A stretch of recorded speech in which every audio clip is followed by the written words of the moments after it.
직장인 휴식은 진정한 휴식일까? 일하고 남는 시간에 취하는 휴식은 어떻게 보면 휴식 자체로서의 목적보다는 이를 위한 부산물, 재충전과 같은 보조적 기능이 더 크다. 하지만 사실 휴식과 여가는 그 자체로서 목적이 있어야 한다. 그 자체로서 목적이 있다면 8시간 일을 하고 4시간 휴식을 취하는 구조가 아니라 4시간 일하고 8시간 휴식을 취하는 구조가 가능할 수 있다고 말하고 싶다.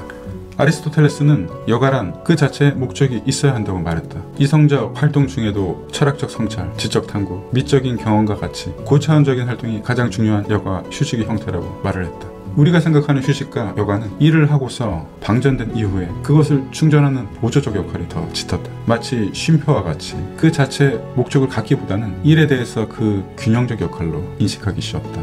그래서 워라벨, 즉 워크 앤 라이프 밸런스라는 개념도 이러한 균형적 역할로 인식했기 때문에 생겨난 말이라고 생각이 된다. 그러나 이러한 발상을 넘어서야 하지 않을까? 마치 아리스토텔레스의 말처럼 휴식과 여가는 그 자체가 목적이 될 필요가 있다. 즉 고차원적인 활동이 되어야 하는 것. 그래서 우리는 4시간 일을 하고 나머지 8시간 여가를 즐기면서 그 여가의 패턴은 그 자체로도 목적이 있어야 한다는 것. 그 목적이란 창의적인 활동 속에서 우리는 충족을 받아야 한다는 것이고, 그러한 구조로 가져간다면 우리는 4시간 일하고 8시간 여가를 즐기며 그러나 더 고차원적인 생산성을 유지할 수 있을 것이란 생각을 한다. 오히려 인생에서 대단한 업적을 낸 사람들은 이러한 구조로 가져갔다는 것을 수없이 찾아볼 수 있다.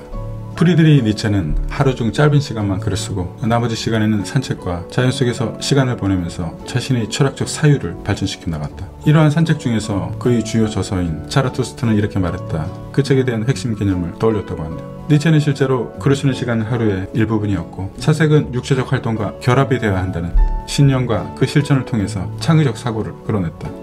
또 평범하게 자영업을 하다가 세계적인 베스트셀러 작가가 된 무라카미 하루키도 그랬다. 그는 매일 새벽 4시에 일어나서 5시간 글을 쓴다.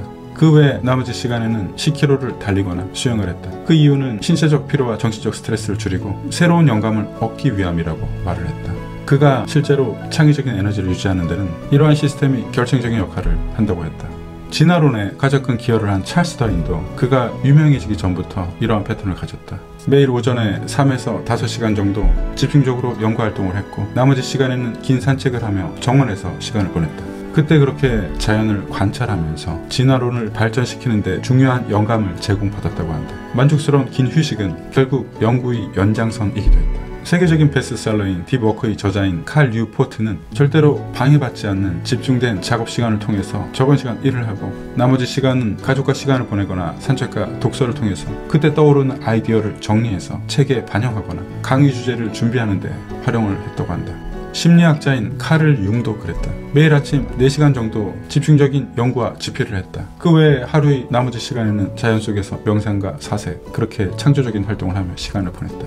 스위스에 있는 자택에서 멀리 떨어진 곳에 볼리겐탑이라는 집을 지었다. 그리고 그곳에서 주기적으로 시간을 보내면서 사색과 자신만의 창의적인 자원으로 활용을 했다. 이렇게 인류의 거대한 업적을 낸 사람도 그렇고 지금도 성공하는 사람들을 보면 온통 바쁘고 꽉 채워진, 그렇게 소진되어 살아가지는 않는다. 하루의 시스템을 어떻게 집중적으로 몰입을 하고 그리고 나머지 시간은 충분하게 휴식을 취한다. 하지만 그 휴식은 자신에게는 충분히 만족스러운 생산적이고 창의적인 시간으로 시스템을 만들고 가다듬어 간다. 그리고 이 휴식은 결국 자신의 핵심적인 일과 그 목적이 더욱 입체적이고 폭넓은 시각으로 발전시켜 나가는데 그 연결고리를 절대 놓지 않고 있다. 우리는 8시간, 아니 그 이상을 일을 하고 그 외 나머지 일부의 시간만 휴식을 취하는 구조에 너무나 익숙해져 있다. 물론 이러한 것은 당장 바꿀 수는 없지만 우리는 궁극적으로는 결국 4시간 일을 하고 8시간 생산적 여가와 창의적인 휴식을 취하는 삶의 시스템으로 조금씩 변화시켜 가길 권한다. 오히려 그것이 더 생산적일 수 있다는 말이다. 현금 흐름을 늘려가고 또한 경제적 자유로 향하는 이유, 그 수렴점이 향하는 곳이 되기를 바란다는 의미이기도 합니다. 당신의 삶의 시스템과 삶의 목적을 정립하는 과정에서 영감이 되길 바랍니다. 영상에 공감하셨다면 구독과 좋아요 부탁드리고요. 끝까지 봐주셔서 감사합니다.